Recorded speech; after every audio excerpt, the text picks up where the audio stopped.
Hello, everyone. Cecil Martin here. Hey, this is Hunter Henry. What's up, man? This is Max Crosby, part of Raider Nation. Hey, this is Ross Tucker, former NFL offensive lineman. Hey, it's Tyler Lockett of the Seattle Seahawks. Hey, this is Jerry Judah, wide receiver for the Denver Broncos, and you're listening to the 14-Yard NFL Podcast.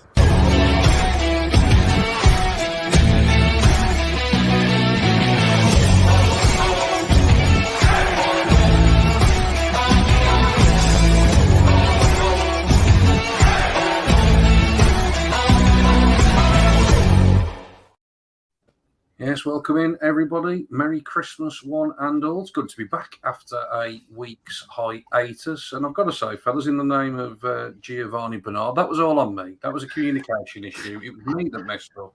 That's why there was no podcast last week. These boys were out on pre-arranged evenings and I forgot to make other arrangements. So I do apologise to everybody that we weren't here last week. But we are back for the Week 15 review.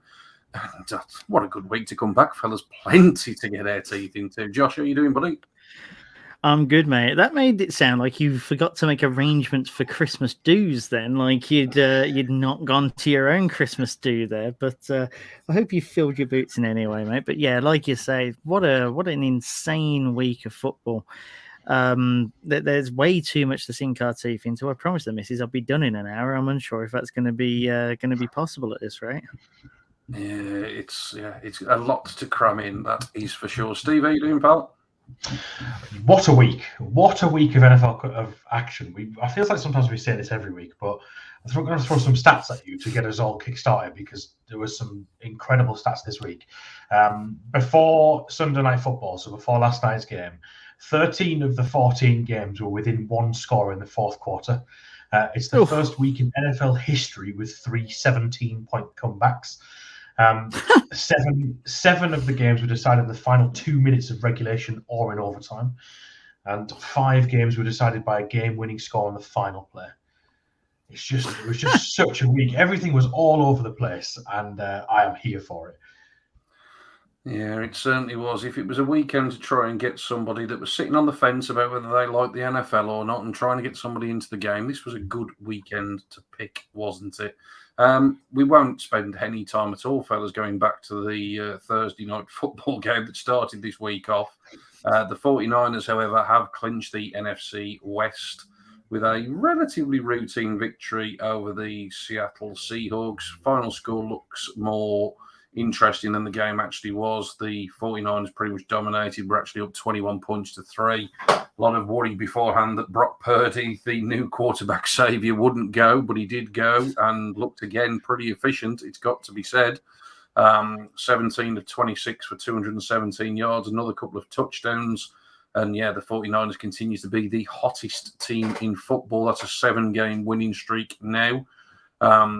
Wheels falling off a little bit for the Seahawks. Steve, you look like you desperately want to say something on this one, so I'm going to bring you in.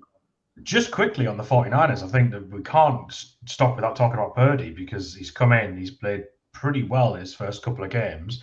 And a lot of people thought when Jimmy G went down, that was like the wheels were coming off. San Francisco had no chance, sort of similar to the Eagles and Carson Wentz when Nick Foles came in. But Brock Purdy, Mr. Irrelevant, let's not forget, was the last pick in the draft, has just slotted into this Kyle Shanahan system and is playing, considering all things considered, is playing really well. So my question to you guys is, do you think they can still do it with him under center? Do you think that the 49ers can go to, let's say, the NFC Championship game? Is their roster good enough to supplement his play? Which is harsh on him because he's playing really well. I'm nodding along in agreement. Josh is going to take a little bit longer to think about it, I think. But for me, I'm nodding along because I've said consistently, I thought that Jimmy G coming back into the lineup improved San Francisco's chances this year. I thought the Trey Lance selection when it went down was a gamble that they didn't need to make. And I think if they could wind the clock back, they wouldn't make it and everything that they gave up to do it.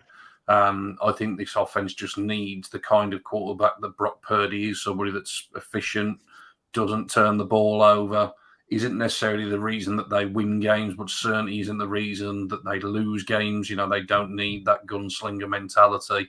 And for me, he's absolutely perfect for what the Niners need. More importantly, he doesn't play defense, and it's the defense that is be the reason that San Francisco are a massive, massive threat to anybody that they come up against moving forward. They haven't given up more than 17 points since the middle of October. They are absolutely firing on all cylinders. They blanked the Saints a few weeks back. They held the Bucs to just 7 points the week prior. The Dolphins and that high-powered offense were restricted to 17, and Geno Smith's been playing good football all year, and the Seattle offense was restricted to 13 in this one. You look at what they've got coming up. They've got the Commanders, they've got the Cardinals, and the Raiders left on the schedule. You would fancy that that's probably in all likelihood another 3 wins. And the way things are trending, it could well be that they end up as the second seed, which would mean that, the team that will probably give them the most trouble, and rightly so based on records, is the Eagles, which, obviously they deserve that sort of accreditation. But, that would be a hell of an NFC championship game if we got that. Because it's a real strength-on-strength matchup as well. So, I would be absolutely all in on the San Francisco train, and Brock Purdy as the driver. Absolutely fine by me. Josh, what you say, bud? Yeah, I was thinking this yesterday, actually. Doesn't this smack of Nick Foles and the Eagles during their Super Bowl winning season just a little bit? It seems almost a carbon copy in the sense of, they've got this fantastic run. They've built the pieces. They're really going for it now. And then all of a sudden, the wheels come off. The quarterback goes. You plug in the unknown. And the unknown's just doing it week after week. Defensive coordinators can't get any film on the guy, which means they're just going in unprepared. And it's all about the system. And it's all about the defense and the other guys. And it ends up being that the quarterback's a bit of a non-entity, to the point where if they get to the show, let's say the NFC, I wouldn't want to go up against him, because all of a sudden then, do they then scheme everything around the kid just to completely bamboozle you at that point and then pull your pants down, just like we saw Nick Foles do in the Super Bowl against the Patriots? Yeah, I'm sorry to put that on you, Steve. No, I agree. I think they're set up. The pieces around him are just so good. When you can throw to George Kittle, Christian McCaffrey, Brandon Ayuk, that's 3 pretty good, pass catches, and then you've got McCaffrey, running with the rock. It's a pretty good offense to have. But I think, Shaun, you've nailed it. I think the defense is why they're doing so well. That defense is so good. It's the best defense in the league, I think, by a country mile, and certainly one to watch for next year in the head coaching carousel is DeMeco Ryans. He'll definitely get a head coaching job somewhere, because that defense is phenomenal this year. Absolutely. Yeah, absolutely. Yeah, like I said, the Niners on the hottest win streak in the league.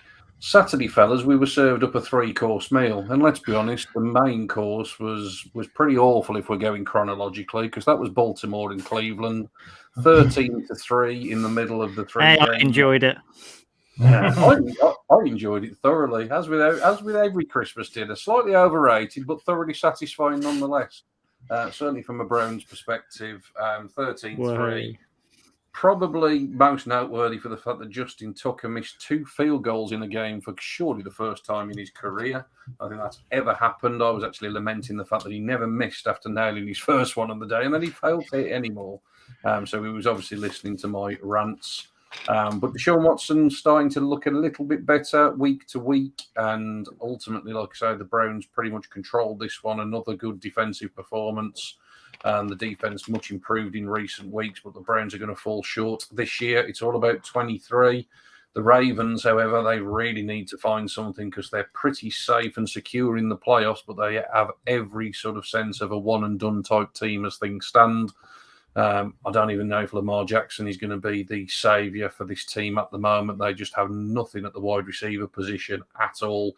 And the offensive game plan, I've got to be honest, was just staggering. They averaged nearly 10 yards a carry and still threw the ball 30 times with Tyler Huntley in a game that was decided by 10 points, and it was only a 10-point lead at the end of the third quarter. So a real bonkers one for the Ravens. Well, let's not digest too much on that, because let's move on to the other 2 games that bookended Saturday. And fellas, I mean, honest to God, of all days for the Strictly Come Dancing final to be on, and my TV be on BBC One when this was going on, Thankfully, it went to overtime, so I got to sort a bit of it, obviously, at the end.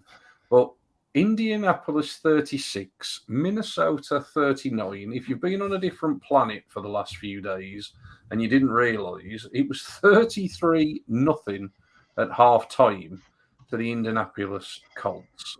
I was obviously getting score updates through Twitter and all the rest of it in the WhatsApp groups and just could not believe what I was reading.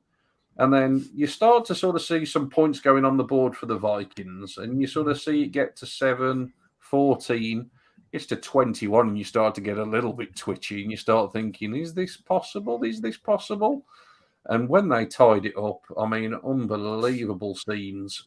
Obviously, the largest comeback in NFL history. Steve, I can't wait to hear the amount of stats you've got on this game because you're bound to have a ton of them. I best come to Josh first, just in case you haven't.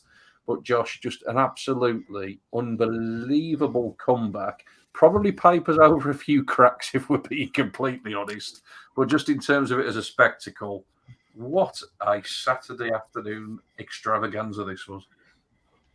Yeah, you like that, I think, is the way to preface the start of my little tidbit on this one. Kirk Cousins coming through in the clutch and then some. But yeah, papers over a lot of the cracks. There's no way that the Colts should have been allowed to go 33-0 up. I actually forgot that the game started as early as they did. And, I turned to the missus and I said, bloody hell, look at this score. It's pointless me even putting it on. I end up about 15 minutes or so later putting on thinking, the Vikings have got a small chance here. And then we're just glued to the set. Now, Lou, for no matter how good she is at picking games, she's not very good at sticking around actually watching a game fully unless she's in a stadium. She did not leave that seat until at the end of overtime. It just transfixed to this Cinderella story almost of the Vikings coming from... You actually couldn't write it. It was that good you couldn't write it. It was basically a Christmas film where, you don't expect it at all. I'm getting all sorts of messages saying, the Vikings are frauds, told you, all the rest of it. The Vikings just like, hold my beer, here we go. It was excellent to watch. It had a smack of the French in the World Cup about it, but they actually were able to get it done rather than the French. Nice digger there, French listeners there, however many of you there are. Steve, hit me with some stats, mate, because I'm sure you have got some. I mean, this was just unbelievable, wasn't it? Yeah, I mean, it's the as most people are aware, it's the biggest regular season comeback in NFL history. The last team to overcome a deficit of 24 plus points, as Josh rightly mentioned, was Washington in Week 7 of the 2015 season versus the Bucs, which was the famous "You like that" game, where Kirk Cousins actually said that at the end of the game. So he's been responsible for both of these, and it was just, I think with this game, it was just how literally it flipped at halftime. Like if you look at the scores, first quarter, Indianapolis scored 17 points and then 60 in the second quarter, and Minnesota got 0. But then in the third quarter, Minnesota scored 14 and then 22, and Indianapolis scored 3. Like it is literally one side and then the other. I don't think I've ever seen an NFL game like it where you get one team score all their points in the first half and then the other team score all their points in the second half. Like it was so, like all they've got to do at one point is someone score a field goal. Like you'd think that would be achievable. You've got to go 30, 40 yards down the field to get to decent field goal range. Like, you think it shouldn't be too difficult, and they just, neither team could do it in their own respective halves, and the defense is just melted. And I don't know how how did Minnesota's then come alive in the second half, and also how did Indianapolis just fall away in the second half? Like how did it flip so much? I think this should hopefully put an end to the Jeff Saturday experience. I think the experiment is over. I think you can safely say that this was never meant to be a long-term thing. I don't know why he was hired in the first place, but this should hopefully put the nails in that coffin, so to speak. But how can you let a team be up 33 points to zip and still lose a game? Like that is ridiculous that even happened. And I think it says... I don't know what it says about the Vikings. Is the thing every week the Vikings continue to get the W's, but they never look convincing. Like they've scored 39 points, but they've also conceded 36. Like, it's I'm so speechless as to how they've done this, and I still cannot decide if Minnesota are a good team. I cannot decide whether or not they are or not. I think that when it comes to the playoffs, and Minnesota will probably be the 2 or the 3 seed, I'd imagine they're going to be up there. They're going to host someone like a Giants or a Commanders, or dare I say the Lions. We'll come on to that soon. And you wonder, are they going to be a one and done? Are they going to be one of these home field games where it's just a one and done? Because I just can't decide if they're a good team, or is Kirk Cousins going to finally get over his phobia of the lights and actually put something together and then go to the NFC Championship game? I don't know. But it sort of poses more questions than it answers, this game. But yeah, what a great one to watch. Yeah, phenomenal. Absolutely phenomenal. 19 possessions the Vikings had on Saturday. Just absolutely crazy. Like I say, different stats everywhere you look at it. I've got to say, it was a very questionable spot on the 4th down from Matt Ryan as well, to be fair, which could have obviously stopped all this drama from happening. There were quite a few dodgy calls officiating-wise this week, which seems to be creeping up in terms of how often that is being talked about as well. And we'll get onto some more of those as we go through it. But like I say, just in terms of the game itself, huge advert for the league. Brilliant that it obviously happened on a day when, it was wall-to-wall coverage. And certainly, like I say, a great watch. So let's see if the Vikings can actually just get a routine victory for the change. It would be nice, like you say, going into the playoffs, wouldn't it? Talking of routine victories, we didn't get one of those either in Buffalo, did we? Snow game, the Bills 32, the Dolphins 29. Comeback from the Bills in this one, a 4th quarter comeback at that, down 8 points. But they ultimately get a Dawson Knox 5-yarder and convert the 2-pointer, and then a Tyler Bass field goal as time expires to take this one by that 3-point margin. Josh Allen 4 touchdowns through the air. Very much looked like a Buffalo sort of performance offensively to what we've come to expect over the last couple of years. Lots of it being dictated through Josh Allen's play, not an awful lot coming in the running game.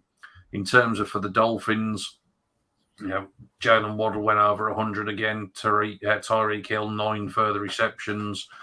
But ultimately, the Dolphins are really stumbling to the finish line. The Bills now open up a commanding 3-game lead in the division. I know it's not officially clinched, but it's as good as clinched, isn't it? Or it might even be officially clinched now. I'm not 100% sure, but look, it's going to be clinched, isn't it? What was looking a little bit dodgy a few weeks ago, it's going to be the Bills' division. They've certainly clinched the playoffs now.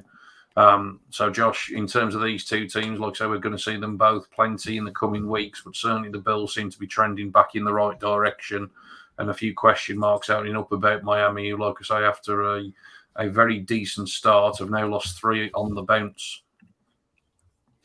Yeah, this one was a really weird game, actually, where no team seemed to be dominant, but it was all about momentum. Miami, between the 2nd and the 3rd quarter, really had something about them. They seem to have been able to make a couple of, they got a couple of good drives in. They were able to keep Josh Allen at bay, so much so that Josh Allen was probably more effective with his feet than he was in the air. He got 77 yards off 10 carries. That from a quarterback is insane. That's especially when you consider that Josh Allen isn't one who you technically class as a mobile QB. The Dolphins, it's so weird. It seems to be all about Jalen Waddle all of a sudden. I'm seeing here 3 receptions, 114 yards. And then apart from that, if you take those away from Tua, that's about 100 yards he's throwing otherwise. 14 completions. It's Jalen Waddle and Raheem Mostert. All of a sudden, it's almost that they're dependent on this run game and big play mentality rather than what got them to this point, of which was, being able to get past the line again effectively with good, smart passing plays. All that seems to have been relegated now. I don't know if it's because Actually, I couldn't tell you what it was because it's not like they're exactly down in terms of injuries or anything like that. It's just as to whether or not it's because they were playing Buffalo on this occasion. But something seems wrong in Miami at the moment. It's definitely taken a back turn. Yeah, it certainly does. Like you say, 3 on the back. I mean, look, don't get me wrong, 3 games against, good opposition. They've lost to the Niners, who we've already talked about. Obviously, the Bills are going to be a strong contender to win it all come playoff time. And, the Chargers, was away from home. The Chargers have found some good form recently. So not sort of, like I say, Steve, sort of losses against teams you'd be expecting them to sort of deal with handily. But nonetheless, obviously, as we get to January football now, to be the best, you've got to beat the best. And this Dolphins team are just coming up short in these games when it matters. I wonder if it's perhaps a season too early for the Dolphins. Like Mike McDaniel's proved that he's an excellent offensive schemer, and that some of these, the Dolphins' offensive sort of schemes throughout this season, every game this season have been superb, and the way that they use that dual threat of Waddle and Tyreek Hill has been exceptional. That when you've got 2 guys that are that quick, if you can't mark one, you've got to mark the other. That leaves the other one open. It's so difficult to defend against. But they proved that they could run the ball. I think that was one of the big things on Saturday, was they can actually run the ball, and that was impressive to see. But also, away from that, I think the other thing as well is that the Dolphins are obviously, they play in Miami. It's a hot place. They don't usually play in sort of the tough weather down there, and they proved this time that they can come in and play in the snow and go toe to toe with the big boys. They only lost by 3 points. This wasn't a blowout by any stretch. And I think that's worth noting, because when it comes to January, some of these playoff trips, back in the day, I've said it not this season, but certainly over the last decade, everyone would detest having the idea of having Lambeau to play the Aaron Rodgers-led Packers in Lambeau, where it's going to be snowing and like -3 degrees or whatever. It's the same principle in Buffalo. Buffalo, it's always snowing. It feels like it's never not snowing in Buffalo. And teams are going to have to go there and play in that weather. And the Buffalo love it so much that they're even building a new stadium without a roof because they want to keep that advantage. But my favourite thing of this entire game was the fact that the stadium announcer had to put out an announcement saying, if the fans don't stop throwing snowballs, Buffalo are going to be penalised with a 15-yard penalty. Imagine getting a penalty because of your fans and snowballs. That is the best part of this entire game. Oh. I'd have loved to have seen what signal the referee would give for snowballing. Yeah. Oh, amazing. Personal foul, snowball. 3 games on Saturday. Always great to have Saturday football. It's getting to the business end of the season, and obviously for UK fans, certainly 2 of the games in pretty good viewing windows for us. And like I say, they certainly on the whole delivered this year round, didn't they? So more of the same next year, please. We're going to whiz through a couple of the Sunday games that ultimately didn't mean a lot, because there's plenty to talk about in a number of the games. So let's whiz through some of these that probably aren't all that important. Arizona 15, Denver 24. The Broncos finally getting a win. Was that to do with the fact that Russell Wilson wasn't playing, fellas? We'll debate that possibly. 21 of 26 for Brett Ripien. And Latavius Murray looking like a NFL running back again. 24 carries for 130 yards. Poor day at the office yet again for Arizona, whether it be Colt McCoy, who lost to concussion during this one, or Trace McSorley, who came in relief. Just not a good day all round. The quicker that season can finish for the Cardinals and they can move on from Cliff Kingsbury, the better. I would suggest that both of these coaches probably won't be back next year, but we will wait and see how that all shakes out. Did you see that they're just quickly, Shaun? Did you see that their GM has taken time out to medical leave? I think he's indefinitely time out of the game due to medical leave. Makes you wonder. Steve Keem, he's taken time out just unconfirmed medical leave, so he's not currently acting GM. Makes you wonder how much someone might have to pay to get DeAndre Hopkins out of Arizona, because I think there's teams that could use him, and I don't think he's going to want to hang around there much longer. But I think this is the end for Cliff. I think definitely. Yeah, most definitely. It all looks so positive, didn't it? And obviously the news coming out of Kyler Murray, a complete ACL tear. Various different reports, some suggesting he might make the start of the new season, others suggesting it will obviously be some point during the new season. more importantly, in terms of the long term, does that fundamentally change the way Kyler Murray plays? Because so much of what he does is those off scripts, those scramble drills, and ultimately, is he going to want to be changing direction on a knee that's been surgically repaired with great regularity? Probably not. So it could be a real disastrous season for the Arizona Cardinals. But obviously wish Kyler Murray well in his recovery. Let's whiz through a few more. Pittsburgh 24, Carolina 16. Mike Tomlin's just refusing to have this losing season, isn't he? 6-8. He's still got 3 games. He can still salvage it. Carolina still mathematically very much involved in the playoff race, and we'll get into the reasons as to why shortly, which is bonkers for a team that are 6-8, and still controlling their own destiny as well to get to the playoffs, which is even more bonkers. But there you go. They're 5-9, aren't they? The Panthers. Yes, sorry, 5-9. Yeah, there's the Steelers. Yeah, 5-9. The Bucks are 6-8. Yeah. Yeah. Steelers moved to 6-8. The Steelers have got the Raiders, the Ravens, and the Browns. Can Mike Tomlin pull 3 wins out? We shall wait. There's 2 reasons why the Panthers still own their own destiny. It's because partly the New Orleans Saints beat the Atlanta Falcons 21 points to 18, which moves both of those teams to 5-9 records. The Saints jumped out to a big lead in this one. Atlanta do what Atlanta always do, threatened to make the comeback, but ultimately fell short in the end.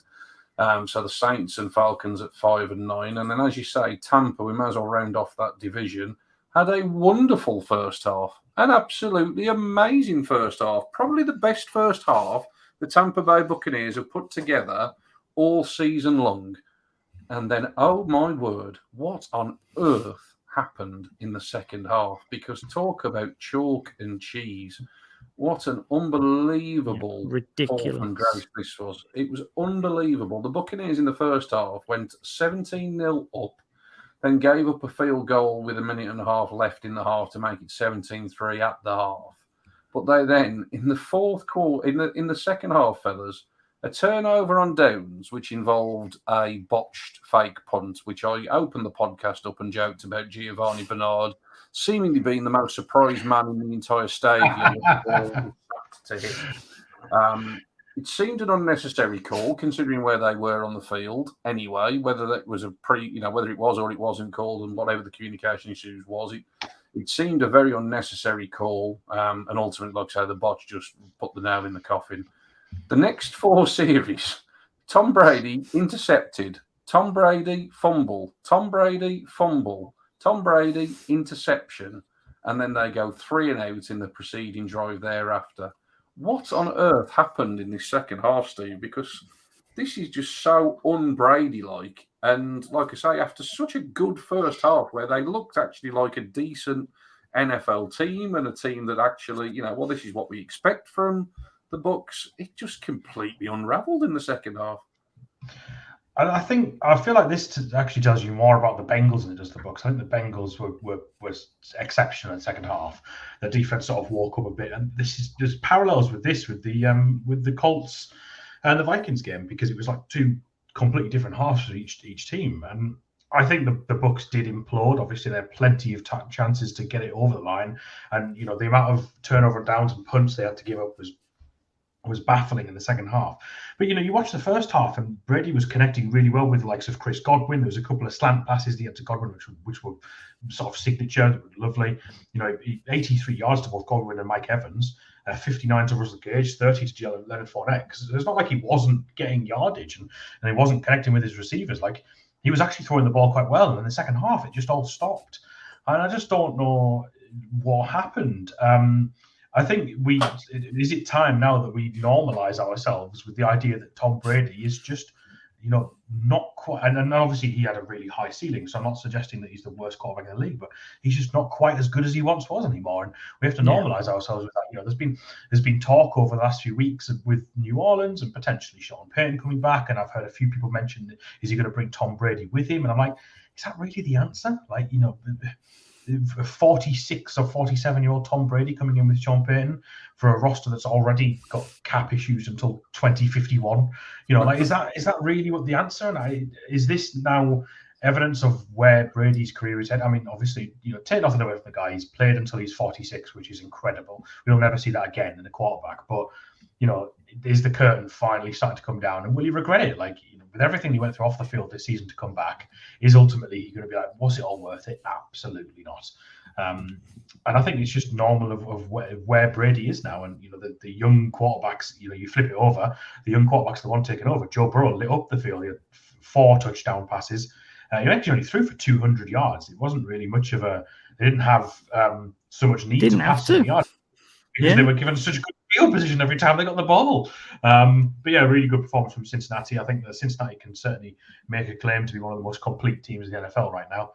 They're playing after their sort of early season blip. They're playing really good football at the moment, and they're poised to make a run at it and get this thing moving in the AFC. Obviously, they've got to come up against one of the juggernauts of Kansas City and Buffalo, but they've got Kansas City's number right now, it seems. So I don't think that should worry about them. But I'd be really intrigued to see a Buffalo Cincinnati AFC Championship game. I think that'd be really, really intriguing because I think that both teams are coming up right good and coming up well at the time when it really matters. So that'd be interesting to see how they would face off in January.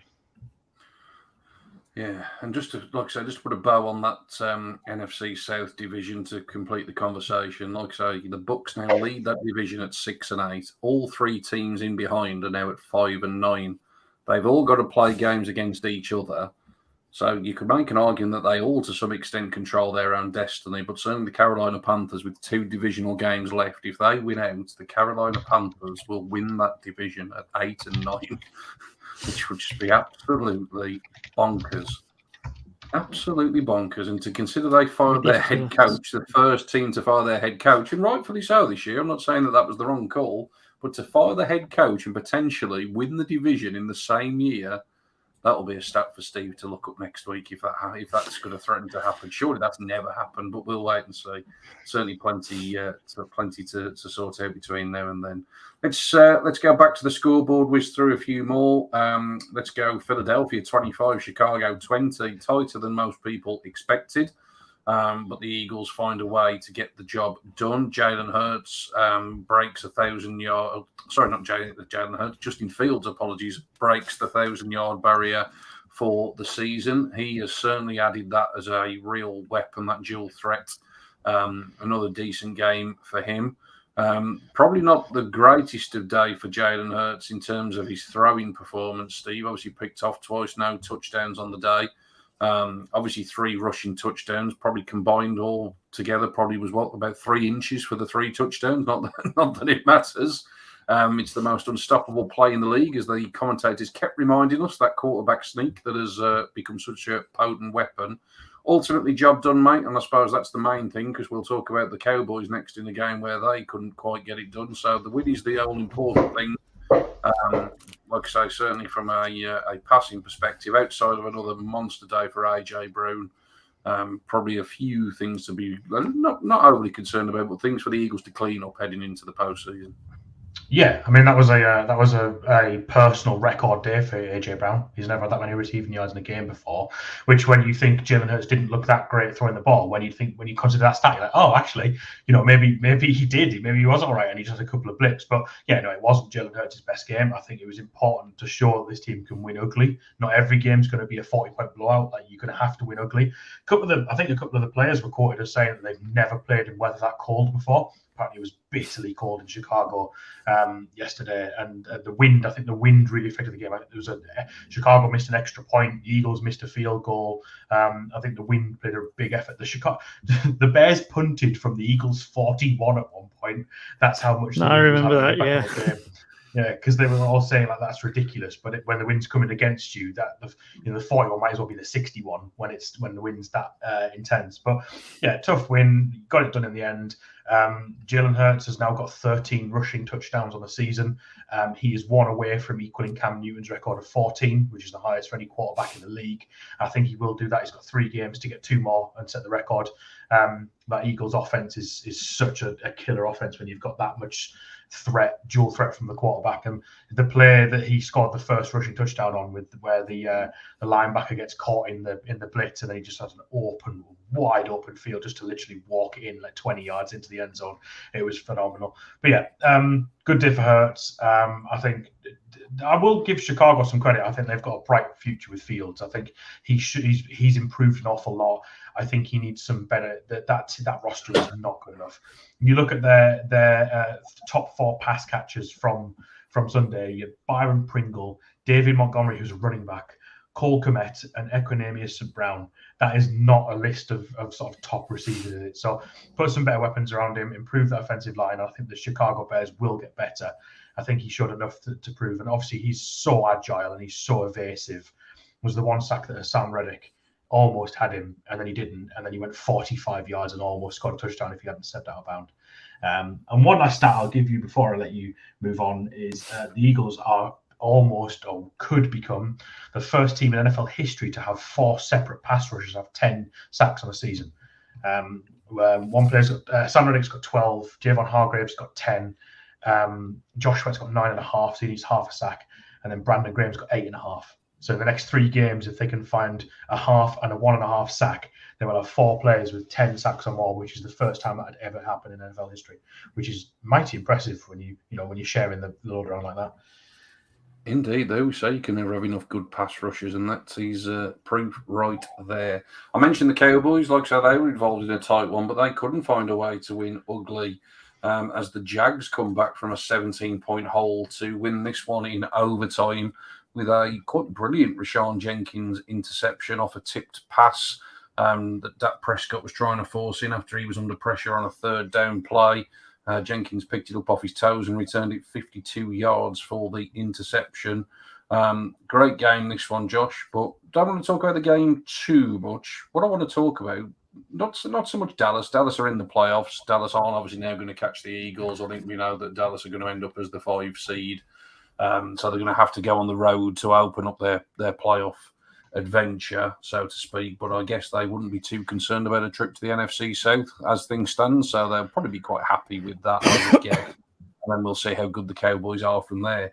I want to talk about the Jags, mate. I want to talk about the Jags who now control their own destiny and a path to winning the AFC South. They've already beaten the Titans once.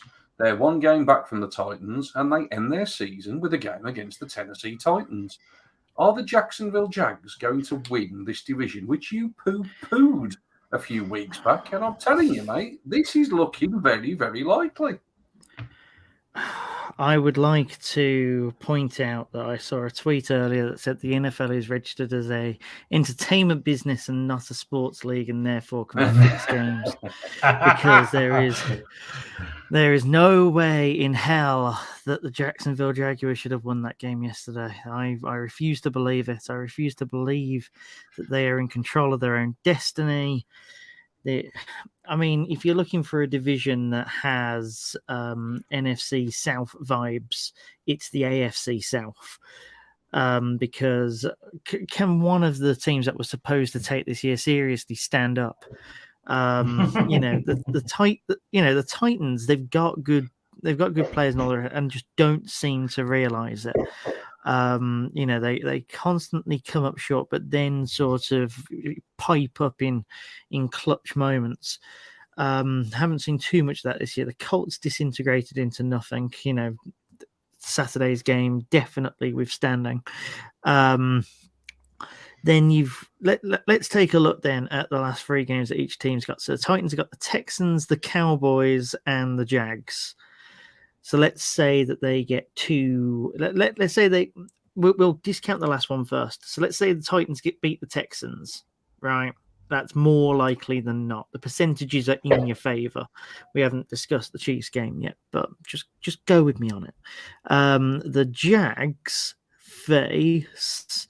This is me quickly going through Google, folks. The Jets. The Jets away. Now, Jets-Jags is one of those games where you'd probably think that the Jags should take it, but then the Jets have been an awkward team as well this year.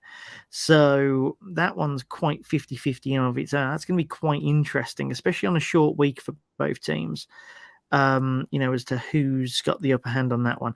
Then the Jags face the Texans. Let's say they pick that one off. So it could, I actually do think it's going to end up being Jags versus Titans. I've got to assume that the Titans have just put it this way: at the start of this season, if you'd have told me that the Titans would share the spoils with the Jags on their head-to-head, I'd have begrudgingly said okay, because divisional games usually do that. So considering that the Jags beat the Titans, I will take it the other way around and think that the Jags sneak by. I mean, the Titans sneak by, but the Jags have definitely they've had some help, and they've definitely gotten better, and they've surprised a lot of people, myself included. They are in with a chance, but they should not have been given a chance at all yesterday. Go on, Steve. I think when they signed Zay Jones in the offseason for a nominal contract, and you look at that and think, okay, that's a standard sort of wide receiver 3, wide receiver 4. And in this game, he puts up 6 receptions, 109 yards, 3 touchdowns with a long of 59.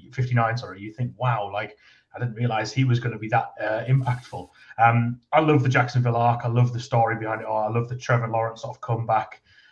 From the absolute carnage that was last season to this season. I will always love Doug Pederson. I think he's a great hire for them. The only thing I think that could hold them back is that unfortunately Cam Robinson tore his meniscus yesterday, so he is now out for the season. So that's going to be a big loss for them on the offensive line. Can they deal with that injury? I love it. I love the idea that the Jacksonville Jaguars could take this division. Their run-in is not as difficult as you'd think. The Jets are in an absolute shambles at the moment with Zach Wilson. Without Zach Wilson, can they make their minds up? I don't know.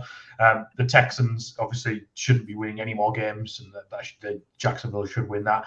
And it all comes down to a home game against the Titans. Like you said, the Titans are in free fall. They've lost their last 4 games. They scoring 18.5 points per game, which is 26 in the NFL. The offense is just not good enough right now. It's free fall the word. It's free fall the word. I mean, you look at those games. No, I mean, I'm 4 straight, but free fall makes it sound like they've been absolutely battered in all the games. It's not the case. You look at the Bengals losing by 4 points to the Bengals isn't exactly anything to flipping get out your pram about. The Eagles are the flipping team du jour for the entire season, so let's just give that a giant mulligan, especially seeing as it was at the Eagles. The Jags is the one of which definitely that one is the highlighted one of which you think misses. But against the Chargers last night, it was anyone's game. I'd have said that the Titans actually probably were in control of that and ended up just loosening the bolts at the end. Free fall's probably a little harsh.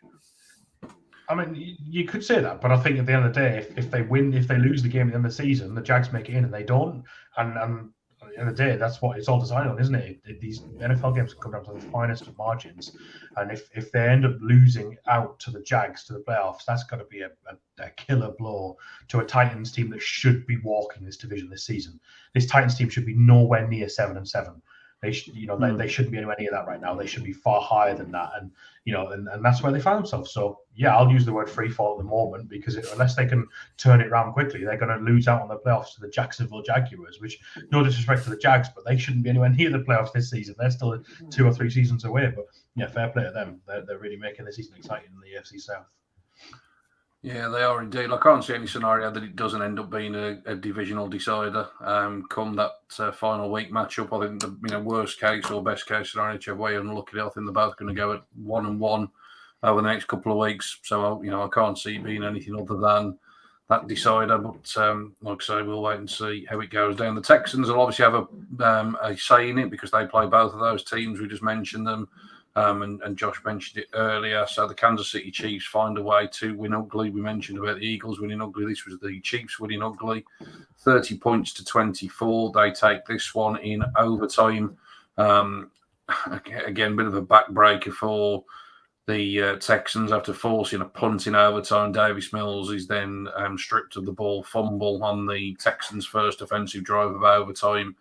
And the Chiefs, one play later, dance into the end zone with Jerick McKinnon, who's become a bit of a feature in that offense. 8 passes he got out of the backfield from 8 targets. as well as 10 additional rushes of the ball. Travis Kelce with a normal Travis Kelce kind of day, 10 receptions for 105 yards. Patrick Mahomes, 36 of 41, 20 straight completions to end the game. I believe the NFL record is 25 straight completions, so he will carry that over into next week. You can just imagine how chuffed everybody at the NFL Network will be if he goes on to break that record, and they can be hyperbolic for another reason when it comes to Patrick Mahomes and all of his accomplishments. The Chiefs, more importantly, bigger picture, clinched the AFC West, a division that at the start of the year we thought was going to be extremely competitive, has been extremely predictable, as it always tends to be. And the Chiefs run out quite comfortable winners with 3 games to spare. So business as usual when it comes to the Kansas City Chiefs. Either of you want to add anything on the Chiefs? I saw a wonderful line on the Chiefs this season of, I can't remember who it was, who said that I love how the rest of the AFC West spent billions of dollars this offseason just to mean that the Chiefs secure the division just before Christmas instead of just before Thanksgiving. Because it's mental. Like, if you think about all of the capital they've traded away, all of the money they've spent with all of these free agents and draft picks and everything that the other 3 teams have brought in to try and challenge the Chiefs, and the Chiefs they traded away their best non-quarterback player, and they've just walked the division again. Like, oh, what a coach Andy Reid is! What a coach. Yeah, no, absolutely. Like you say, business as usual for the Chiefs, and yeah, it will be a surprise if they're not involved in that championship game yet again once it all boils down to it. We've mentioned it a few times in passing, so just to confirm the result, the Chargers 17, the Titans 14. Big game this one was in terms of AFC wildcard implications. The Chargers controlling one of those positions as things stand. It felt like it was going to be one of those usual kind of days for the Chargers, to be honest, when you look at the fact that they punted the ball away 7 different occasions, 2 interceptions. Just felt like one of those games that ultimately was going to come back and bite them in the backside, particularly when Tennessee did tie the game up with just 48 seconds left. Ryan Tannehill up the middle for a 1-yard touchdown. But to be fair, when they actually take the handbrake off and let Justin Herbert actually throw the ball downfield, and to Mike Evans in particular, he found Mike Evans on plays of 35 yards and 16 yards in a very quick drive that took only 40-odd seconds off the clock. And a Chargers kicker, fellas, under pressure, actually nailed one. Cameron Dicker, 43 yards to win the game. He's actually been a bit of a bright spark for the Chargers in the season that, like I say, he's threatening to do its usual Chargers and flatter to deceive. Cameron Dicker seems to be a bit of a find at the kicker position because we do joke about it, but they have gone through them. It's an absolute rate of knots in that place. He's been around the league a bit this season as well. Dicker played a game for the Eagles earlier in the season.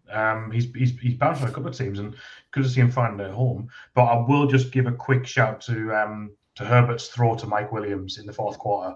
Oh my God! Collapse. The pocket collapses. He's out to his right, and he's running and running and running. He looks like he's just going to throw it away. He manages to find Mike Williams in the tightest of windows down the right-hand sideline. Unbelievable throw, unbelievable catch. Just shows you, like you said, what Herbert's capable of. He's such a talent, and I hope we see him unleashed a bit more in the future because he's so good when he is. Yeah, certainly feels like it's a strange one because Brandon Staley's very aggressive as a coach, but I don't know. It certainly feels as though. Do you reckon it's still the injury?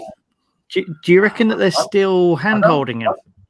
I don't know, mate. I really don't know because, like I say, when they allow him to do it, it just seems as though he's still got it in him. So it does seem strange. Look, let's put it this way: if the Chargers want to cause some damage come playoff time, they're going to need the handbrake well and truly off, aren't they? So let's hope, from a neutral perspective, that absolutely happens because he's a really exciting talent, and this is a good Chargers roster. So let's hope he can. Just had a quick check while we were talking there, fellas, in terms of Cameron Dicker. He's gone 16 of 17 on field goals, and he's a perfect 16 of 16 on extra points. So yeah, 32 out of 33. Take that. Absolutely, you would take that any day of the week. So yeah, good stuff from him. Right, where haven't we gone yet? Let me have a quick look at these scoreboards. Aha, yeah. 3 games left to do.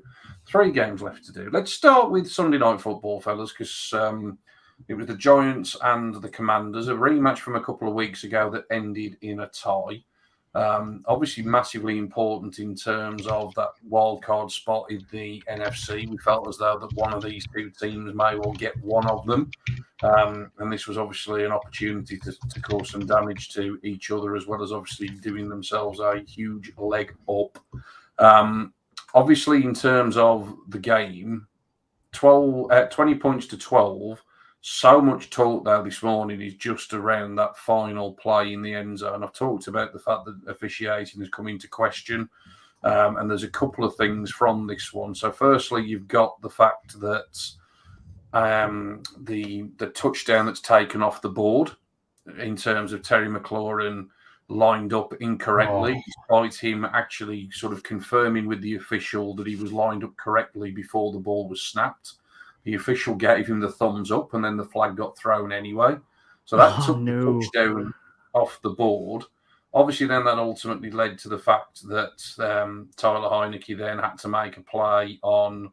It took it from, like I say, it was 3rd and 1, took that touchdown off the board, obviously made it 3rd and 6. There was then an incompletion. And then obviously the other controversial one was Tyler Heineke scrambles around, looks for Curtis Samuel. Now, I've seen pass interference called for absolutely nothing this year.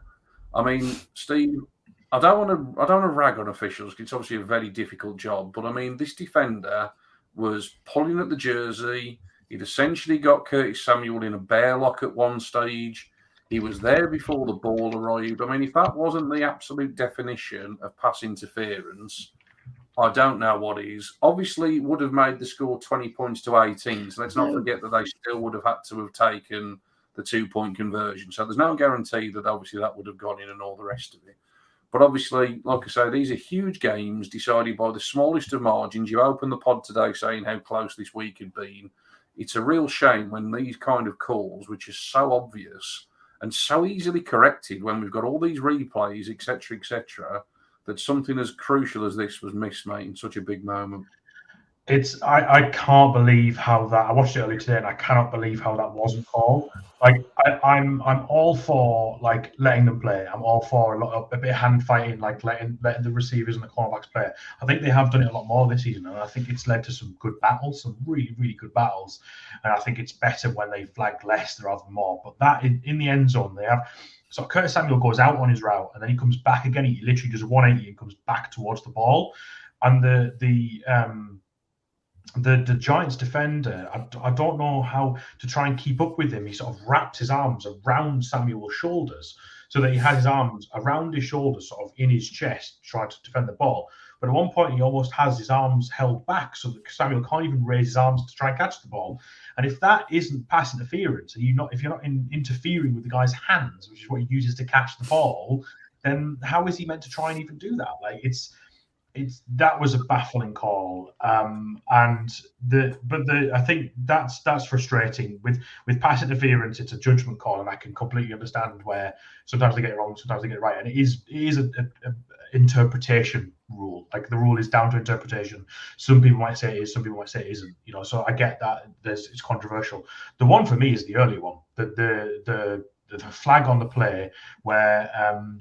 Was it which receiver was it out on the Terry McLaurin? That's right. Terry McLaurin was out on the sideline. You watch him look at the referee, and this happens every week in the NFL. I've seen some people with some ridiculous takes saying, "What, you want the referee to tie his shoelaces for him and eat his dinner for him?" It's like, no, that's not the point. The point is that they do this every week. What the line is open to interpretation as to where the line is. The ref is stood on it. So if the wide receiver is out on the, past the notches and is out towards the sideline, they have a quick glance at the referee, thumbs up, am I okay here? The referee clearly puts his thumb up and says, yes, you're okay. McLaurin acknowledges that and then turns back to the quarterback to get ready for the play. And then he gets flagged for it. How is that allowed when the referee is clearly giving him a signal that he's okay to run the play with that? And I remember this being a point of contention in one of the Eagles plays in the Super Bowl when Alshon Jeffrey did the same thing. And a lot of people, and this was for the Philly get the special, the 4th down Philly special play they did, and a lot of people were saying that Alshon Jeffrey was lined up incorrectly, but he did the same thing. Turned to the referee, gave them the thumbs up, he got the signal back from the referee, all good, fine. How can they call that when the referee is clearly giving them a signal? That's just miscommunication for referees. I don't know how that side judge didn't say to them, no, I said that was okay. I said that was fine. And yeah, that's a sickener. That's an absolute sickener. If you get that flagged against you and that's your team, that's a sickener. Because that's the type of thing that fuels conspiracy theories. Because then it's like, well, the judge literally told us that it was okay. How can it not be okay? That's, absolute sickener for the Commanders. Yeah, it really was a bonkers call. Like I said, it's a shame that a game, he's sort of, like I say, remembered for those reasons. Look, it wasn't a great game. I don't think either of these two sides are going to really be scaring anybody in terms of the postseason. We've talked a lot this year about the Giants and their limitations. The Commanders put a nice run together, powered again, by the defense more than anything else. But again, only 12 points on offense. Even if that touchdown does go in, like I say, they're still going to be requiring that 2-pointer. The potential, though, of a third team from the NFC very much still does exist. But the hottest team outside of the San Francisco 49ers probably also resides in the NFC, and that is the Detroit Lions. I love watching the Detroit Lions. I have got to say, they have got to be one of the most entertaining teams to watch this season. And this was a really, really important game for both sides. We've mentioned about the Jets. They've been in a little bit of disarray. Let's not forget that the Jets were actually sitting really quite comfortable at 6-3 at their bye week and have managed to lose 4 of the last 5. They look a real mess. This was a game that they were leading. It was a game that they had the Lions at 4th and 1, 51 yards away from the end zone. And if they could have made the stop, that would have been game over. They could have been kneeling on the ball. Most teams try a quarterback sneak or hand it off to Jamal Williams and just plow forward for a yard. You just knew the Lions were going to have something up the sleeve. Brilliant little bit of play action. Brock Wright. There's a name that nobody started in their fantasy football playoffs this week. But Brock Wright takes a 51-yarder when he was basically the only player on the left-hand side of the field. This is how good the fake was. He essentially didn't see a defender for about 40 yards. And when he did see defenders, he juked them, he jived them, and ultimately he rumbled his way into the end zone. I know you both want to have your say on the Lions, but Josh, I'll bring you in first because me and Steve just talked a lot there about the two teams in the NFC East. But this Detroit Lions team, they have gone from, like I say, being entertaining at the first part of the season, but to ultimately ending up on the wrong side of the results. Since the 6th of November, the Detroit Lions are 6-1. The only game they have lost in that spell is to the Buffalo Bills on Thanksgiving, and that required a Tyler Bass as time expired field goal to get that job done. This Detroit Lions team, they are a scary proposition for anybody in the NFC playoffs at the moment. They are, and it's interesting that you bring up the time frame as well, because before then, I think every single week you would just take the over on the points with the Detroit Lions because you knew they were going to score a lot of points, but you also knew they were going to concede a lot. Now, their defense is a lot more conservative, and they are able to, they're able to stop teams a lot more. Going through that list, there aren't a lot of massive results in terms of just points for other teams. 17, 23, 14, 28, that was the Bills, 18. And then you go back to the Bears, of which 30, Packers 9. So, from that point, those are fantastic defensive performances, some against really good teams as well, and teams that were on good runs. The Lions have now been able to make that second half of the season adjustment on defense, of which teams talk about being very important, especially if you are going to make a run towards the playoffs. Your defense needs to improve throughout the season if you're going to have a stranglehold on anything to do with a postseason run. And you look at the Lions' run to the end of the year: Panthers away, Bears at home, Packers away. They could end up 10-7. They could very easily go 10-7, of which in the NFC should be more than enough.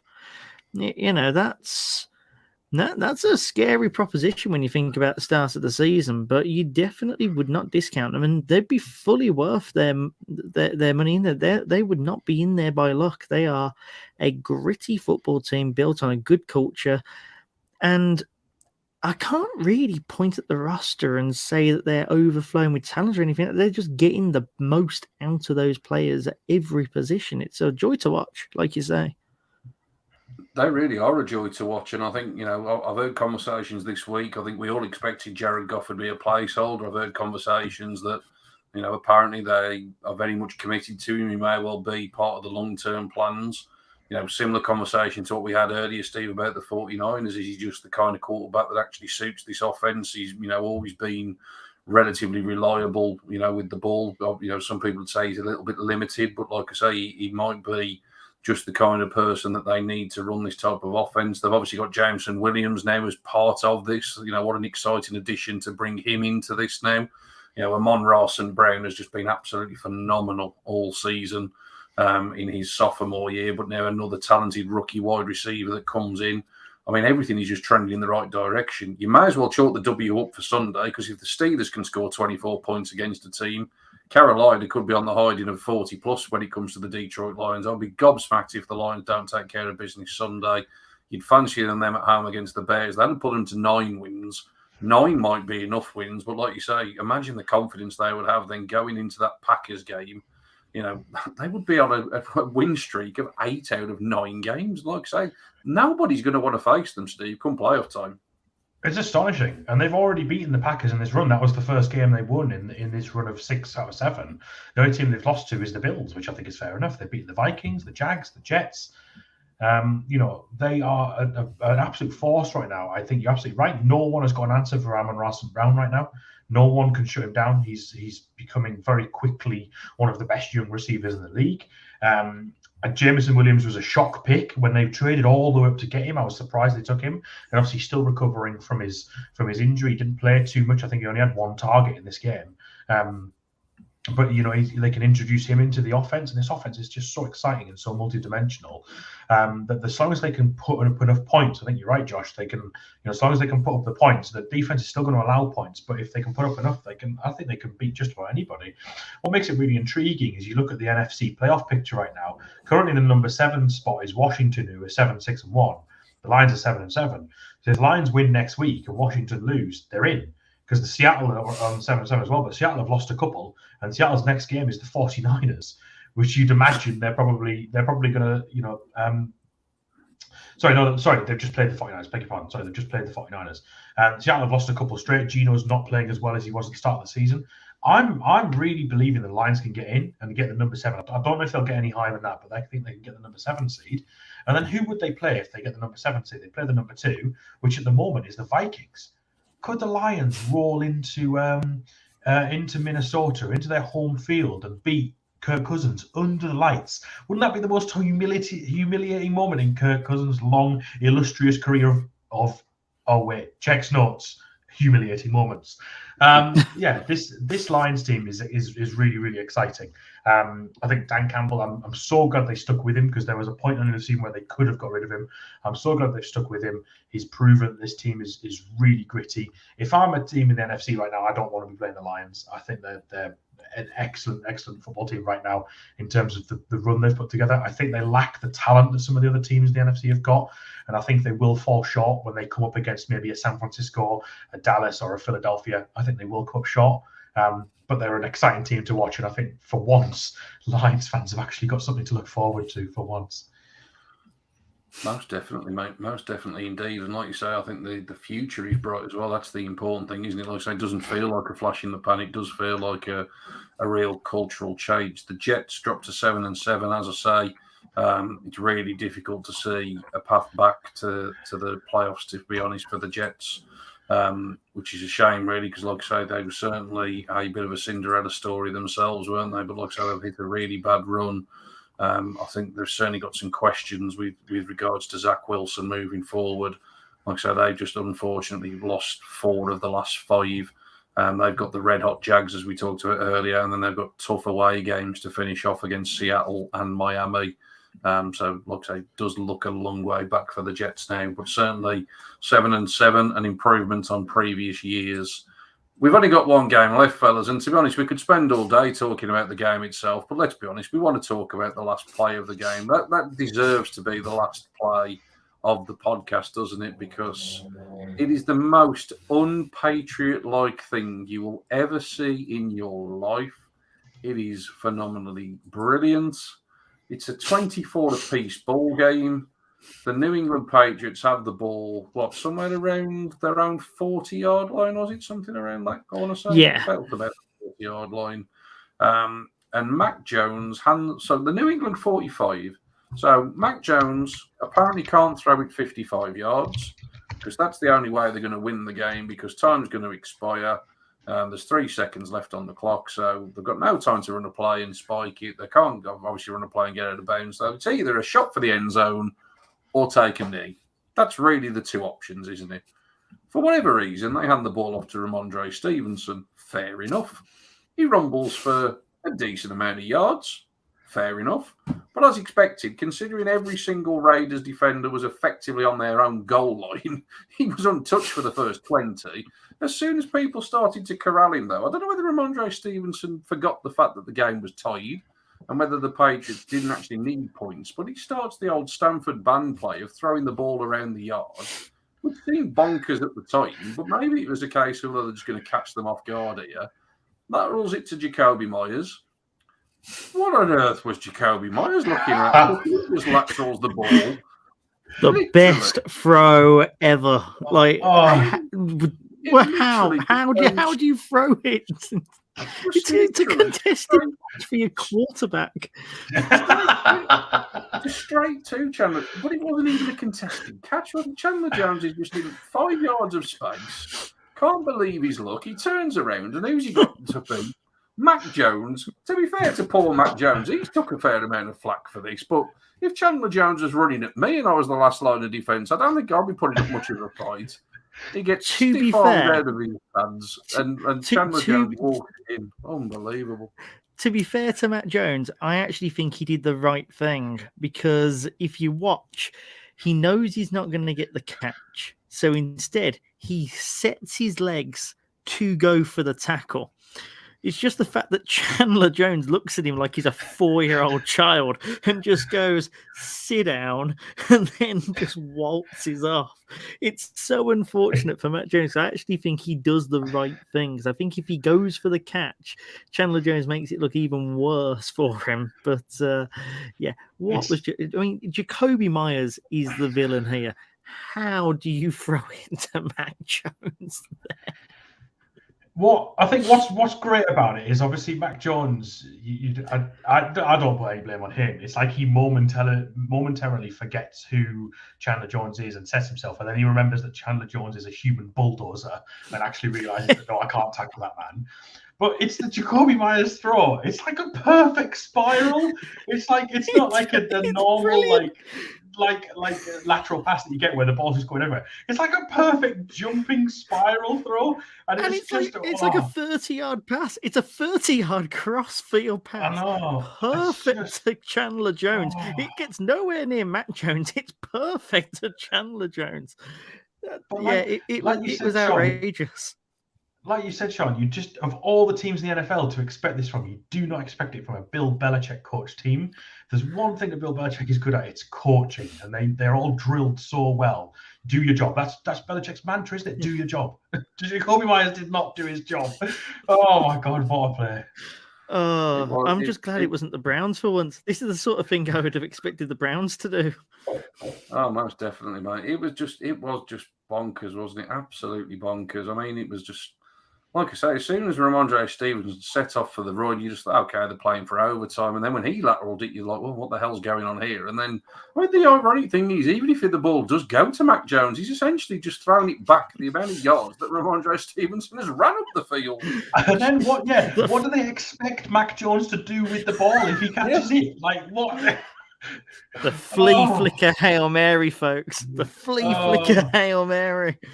Just absolutely crazy. I mean, look, I know we've sort of obviously focused on that play, and rightfully so. Obviously, a little bit of controversy again in terms of the officiating. The Raiders, game tying touchdown went to replay. And I've seen a few people say, "Well, that one shouldn't have stood up," and this, that, and the other. I've got to be honest. He was in.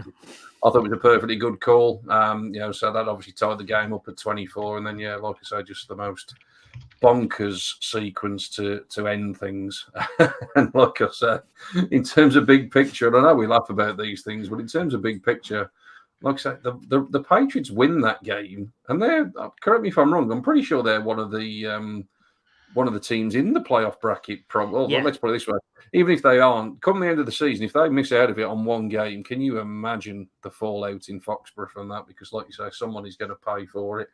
There was a special teams gaff as well with a block punt that nobody sort of even bothered to try and block the edge rush. It was just a very unpatriot-like day.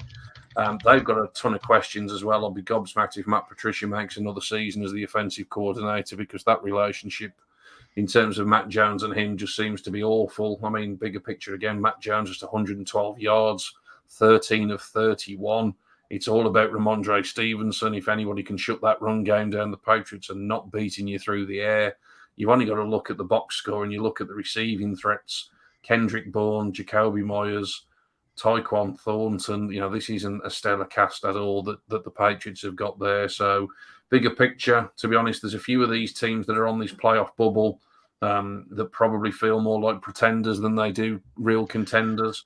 But there are a couple of teams certainly charging up. It's a conversation for another day, but I think the Patriots, final line on them, I think they are finally paying the price for their poor drafting over the last few years. You look at N'Keal Harry, they picked in the first round a couple of years ago, who's now not even on the squad anymore. I think he plays for the Bears now. I just think that they're finally paying the price for some of their poor draft picks over the years.